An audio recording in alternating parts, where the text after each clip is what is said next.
Hey guys, so Lord here, back in with another action figure review. Today we'll be taking a look at the Transformers Studio Series Rise of the Beasts Voyager class Battle Trap. Not to be confused with Rat Trap, who wasn't in the movie, if I'm not mistaken. Weird.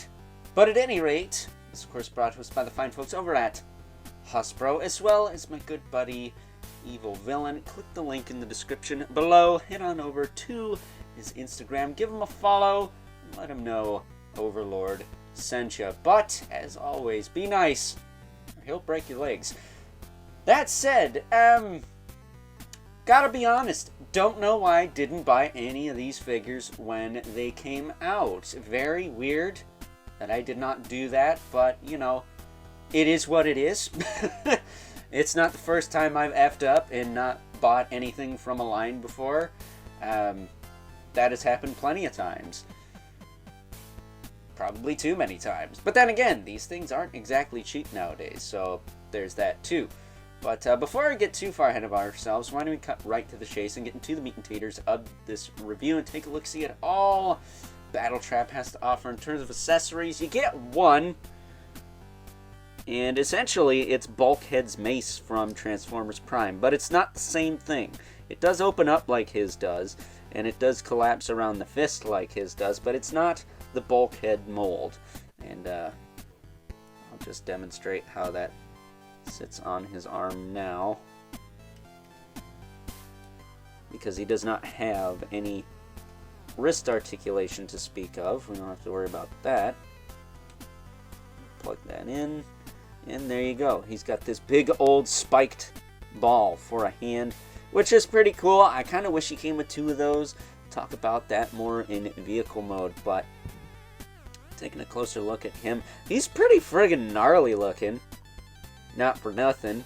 He kind of looks like a very Mad Max inspired Gundam in the head, and then he's got some Ghost Rider spikes on his shoulders and his arms there. Very cool. Very like claw-esque hands too.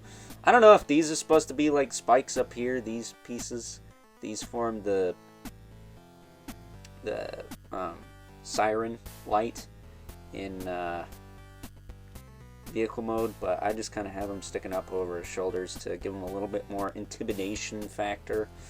And then his legs, they're just typical kind of Bayformer-ish legs, but kind of the new era Bayformers where they have more car parts hanging off them. He's got the Terrorcon logo on his crotch there, which Terrorcons, interesting they call them that instead of Predacons, but it is what it is, I suppose. I don't mind it per se, but when I think of Terrorcons, I think of the is that the dudes that form Abominus? I know I goofed in my reviews of the Headmasters back in October from Titan's Return. Said they were Terrorcons. They're not. They're just Decepticon Headmasters, but they were Halloween adjacent, so you rolled with it. But yeah, this guy's pretty freaking cool looking, dude. I like him a lot. But as far as articulation on him goes, his head will rotate, look up and down a little bit. You can untab this neck assembly here and have him look down a little more, but I'm not going to do that right now. His shoulders will go up. His shoulder pads are adjustable, so you can collapse them and get the shoulder up a little more. I will say that while this side, this piece snaps in securely, this side didn't snap in as securely. It does now because I pushed it back a bit, and that kind of helps the whole assembly, but yeah, it's not the best, I'm afraid. So there is that. Of course, you can rotate at the shoulder. It's got a bicep swivel, single jointed elbow, gets you about 90. Nothing in the wrist, but he does have a waist twist. T-jointed hips. Be mindful of the backpack there. But he's got T-jointed hips that'll kick out forward and back. He's got a thigh cut. Single jointed knee that gets a little more than 90, which is impressive. His feet do have rockers and they will hinge back. Forward, not so much. He does also have a transformation point here that you could use as a secondary rocker if you needed to, but I was able to get him posed up without doing that. And yeah, the backpack has a tendency to pop off, and so do the arms on the sides here if you don't have them adjusted just right. So be mindful of that. And then these little Kibble bits on the backs of his arms, I guess he uses these as weapons at some point maybe in the movie, but to me they're just kind of junk hanging off the back of his arms. But they're not too obtrusive, is that the right word? Whatever. Obstructive? Maybe that's the right word.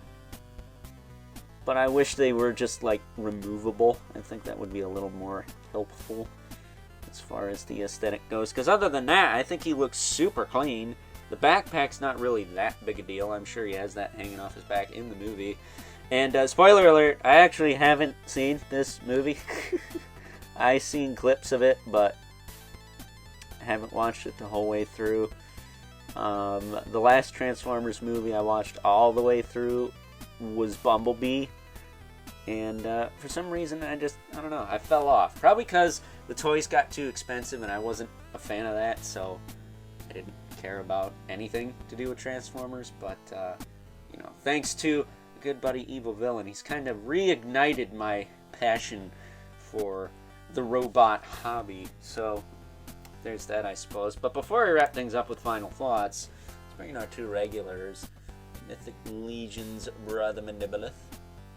I say final thoughts, but we're also going to look at his vehicle mode. As much of a pain in the butt as it is to get him into.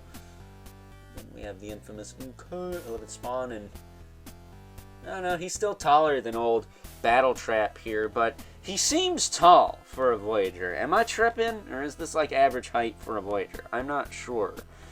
Because when I was a kid, Voyagers were a lot bigger than this. They're probably about leader class size nowadays, because, side note, the Dark of the Moon Shockwave is a retooled Voyager class, but I do believe that the Voyager class he's a retool of, Revenge of the Fallen Megatron, is a little bit bigger than the average Voyager class boo-boo. So with that being said, it's time now that we wrap things up with some final thoughts.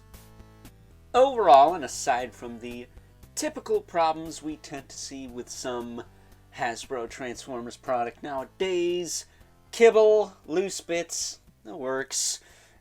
The only major problem I have with good old Battletrap here is the transformation to his tow truck mode. It is a literal pain in the balls, and, well, this review is not going to be complete unless I show you the vehicle mode. So, without further ado, before we wrap this up, why don't we take a closer look at said vehicle mode.